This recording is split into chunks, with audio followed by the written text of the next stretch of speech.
The Black Creek north of Riversdale community is stagnant. The murky water is not flowing, and the stench of the dark creek fills the air. A pile of sand has backed up the flow of the water. A couple days ago, residents were able to walk right over this creek because this dirt road was built right through it. Logs from the area were reportedly used to fill the creek to facilitate the road. But when residents raised their concern, the developer returned and cut out the chunk of the road that passed through the creek. So today, we can only go so far. But as you can see, the road continues over the other side. Hector Martinez, a fisherman and resident of the village, says that this action isn't enough because a section of the road is still sitting in the creek.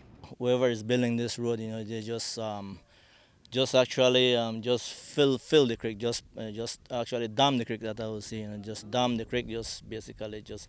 They actually put I see a culvert, which because now they open it and they put a culvert there, but that culvert, that's it doesn't take an engineer to figure out that that's not the proper way to do it, right?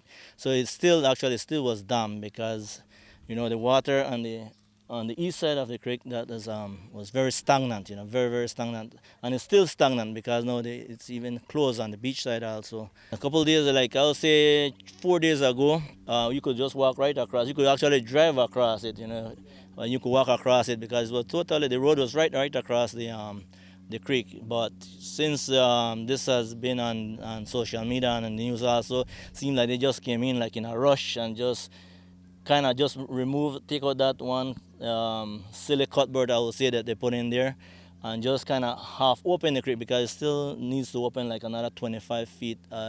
I'm guessing about another 25 feet of the creek. It's still closed, For the 75 residents in this area, this creek is a part of their lives. Because it serves as a breeding ground for fish, it's important to the fishing industry and the wider peninsula. This creek is a spawning site for a lot of different type of species of fish, and like you have the tarpon, a lot of tarpon in this creek, big, huge snook. I see snook there like 20, 25 feet, pongs. Snook, big snooks, and also you have permits and bonefish and other species of fish that don't necessarily go into the creek, but they stay on the bar mouth. So they find feed, they find whatever they find on the bar mouth because they stay right around the bar mouth. And you also have Goliath grouper. A part of the Goliath grouper, you have crocodiles. Well, for the fishing industry, it will start depleting the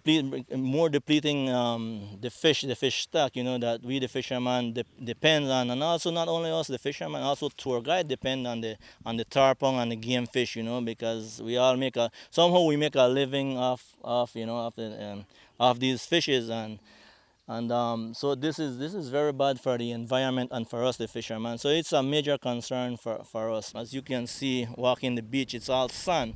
So also sand, when it rains, sand, make its way out to the peninsula. It provides sun for the entire peninsula, actually. Businesswoman and Placencia resident Magda Morales was in Riversdale today to show her support for the community.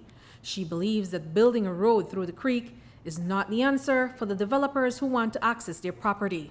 I don't live in this community, but I surely and truly support what this community is fighting for, because I deal with tourism also, and we need our fish stock so we can have for our food, and also we need it for our tour guides. That's what people come here for.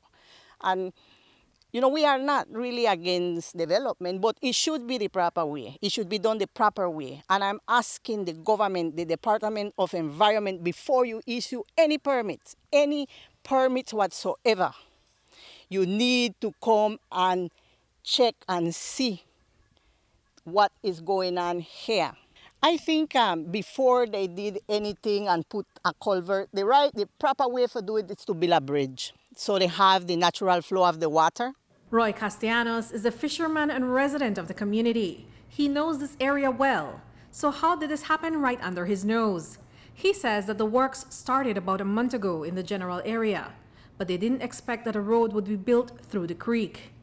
He says that he also expected that project developers would have consulted with the community. So I never think they may have come that far.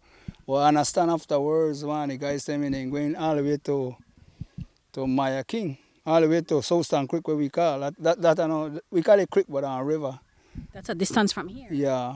So this really for me, it's really who do it like they just not care. Roy, do you think this could have been avoided had the community been consulted? Yeah, that are the next thing. We never be consulted. That I mean the next thing. Yeah, you could have avoid it because I guess we know me agree. I guess that most of we know me agree to make this, for make them first of all broke up the mangrove and thing. Longtime resident of Riversdale, Dennis Lampela, did a walkthrough of the area with us. He points out that the developers should have done an assessment of the creek. If you were going to do a project like this the proper way, you were going to install a bridge and culverts and so forth, you're supposed to do a river study measuring the flow rate, and this would take, you have a dry season, wet season, it would probably take a year or more to do flow rate studies on this river, so you know exactly what kind of bridge and waterway to construct there, and obviously this wasn't done. This one here was like a little cloak and dagger affair. You didn't know what was happening or anything, and there were all kind of signs, no trespassing and so forth. So people probably were afraid to come in here. Hector Martinez says that they're not saying no to development, but that the community believes that their livelihoods and the environment shouldn't have to be compromised. We cannot stop development. This country is in development, so we are not against development, but development has to be done the proper way. When you take land like this that is natural, it's just all it's in its natural stage, and then you just take it and just start development on it without looking at the negative effects that it will cause to the environment, because north of Riversdale, most of it is all swamp land. To the back of it is a lot of swamp, a lot of mangroves. Earlier this afternoon, the men gathered their shovels and traveled up the beach to take some action. They cleared out the sand that had backed up and prevented the water from flowing. As soon as they shoveled the sand away and created a clear path, the black waters rushed out to the sea. Reporting for News 5, I'm Andrea Polanco.